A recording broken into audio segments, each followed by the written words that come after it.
अध्याय 34।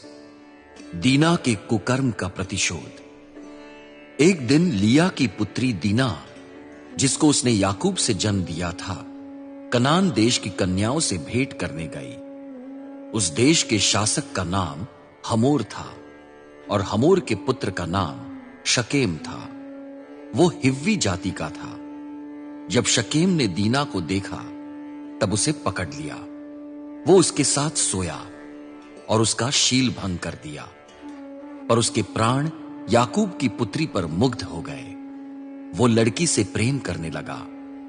उसने उससे मधुर बातें की। शकेम ने अपने पिता हमोर से कहा, मुझे ये लड़की पत्नी के रूप में प्रदान कीजिए। याकूब ने सुना कि शकेम ने उसकी पुत्री दीना के साथ बलात्कार किया है। उस समय उसके पुत्र पशुओं के साथ चरागाह में थे, अतः वो उनके लौटने तक शांत रहा। शकेम का पिता हमोर याकूब से बातचीत करने के लिए उसके पास आया। जब याकूब के पुत्रों ने उसके विषय में सुना तब वे दुखित हुए। वे चरागाह से आए। वे बहुत क्रुद्ध थे, क्योंकि शकेम ने याकूब की पुत्री के साथ सोकर इजरायली समाज में मूर्खतापूर्ण कार्य किया था। ऐसा कार्य नहीं किया जाना चाहिए था। हमोर उनसे बोला, मेरा पुत्र शकेम आपकी पुत्री से प्रेम करने लगा है, अतएव कृपया अपनी पुत्री को पत्नी के रूप में उसे प्रदान कीजिए। हम लोगों से विवाह संबंध स्थापित कीजिए। अपनी पुत्रियां हमें दीजिए, हमारी पुत्रियां आप लीजिए, तब आप इस देश में रह सकेंगे। इसका द्वार आपके लिए खुल जाएगा। यहां रहिए और व्यापार कीजिए, धन संपत्ति अर्जित कीजिए। शकेम ने भी दीना के पिता और भाइयों से कहा, आप लोग मुझ पर कृपा दृष्टि कीजिए। जो कुछ भी आप मुझसे कहेंगे वो मैं आपको दूंगा। आप जितना भी अधिक दहेज और भेंट मांगेंगे मैं आपके वचन के अनुसार दूंगा। आप केवल मुझे अपनी लड़की पत्नी के रूप में प्रदान कर दीजिए। याकूब के पुत्रों ने शकेम और उसके पिता हमोर को कपटपूर्ण उत्तर दिया, क्योंकि शकेम ने उनकी बहन के साथ बलात्कार किया था। वे उनसे बोले, हम ऐसा नहीं कर सकते। हम उस पुरुष को अपनी बहन नहीं दे सकते जिसका खतना नहीं हुआ है, क्योंकि वो हमारे लिए निंदा की बात होगी। हम केवल इस शर्त पर तुम्हारी बात स्वीकार कर सकते हैं कि तुम भी हमारे समान खतना वाले बनोगे।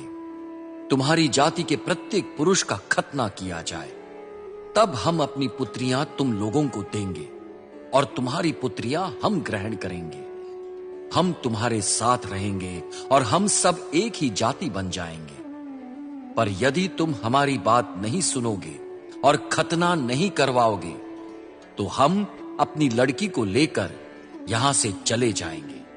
उनकी बातों से हमोर और उसका पुत्र शकेम प्रसन्न हुए। युवक शकेम ने उसकी मांग को पूरा करने में विलंब नहीं किया, क्योंकि वो याकूब की पुत्री को बहुत चाहता था। वो अपने पिता के समस्त परिवार में सर्वाधिक सम्मानित व्यक्ति था। हमोर और उसका पुत्र शकेम नगर के प्रवेश द्वार पर आए। उन्होंने नगर निवासियों से कहा, ये व्यक्ति हमारे साथ मित्रतापूर्ण व्यवहार करते हैं। इन्हें इस देश में रहने और व्यापार करने दो। देखो, इनके लिए भी ये देश बहुत विस्तृत है। आओ, हम इनकी पुत्रियों से विवाह करें और अपनी पुत्रियां इन्हें प्रदान करें। ये इस शर्त पर हमारे साथ रहने को और एक ही जाति बनने को सहमत है कि जैसे इनका खतना हुआ है वैसे ही हम में से प्रत्येक पुरुष का खतना किया जाए। तब इनके पालतू पशु, इनकी धन संपत्ति और वन पशु हमारे हो जाएंगे। हम केवल इनकी शर्त को स्वीकार कर ले, तब ये हमारे साथ रहने लगेंगे। नगर के प्रवेश द्वार पर आए सब लोगों ने हमोर और उसके पुत्र शकेम की बातें मान ली।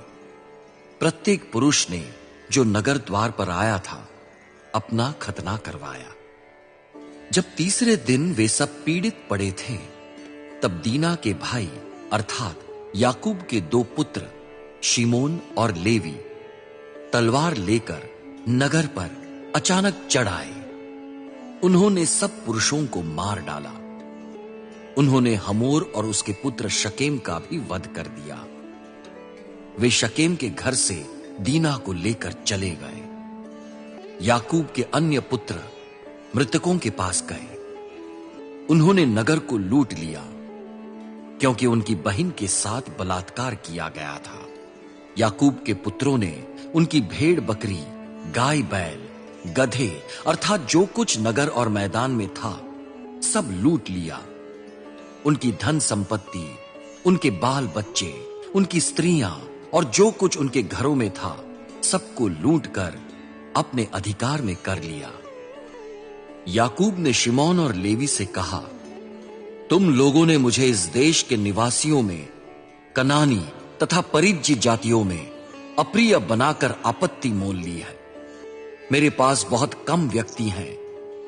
यदि वे परस्पर एकत्रित होकर मुझ पर आक्रमण करें तो सारे परिवार सहित मैं नष्ट हो जाऊंगा। परंतु उन्होंने कहा, क्या शकेम को हमारी बहन के साथ वेश्या के समान व्यवहार करना चाहिए था?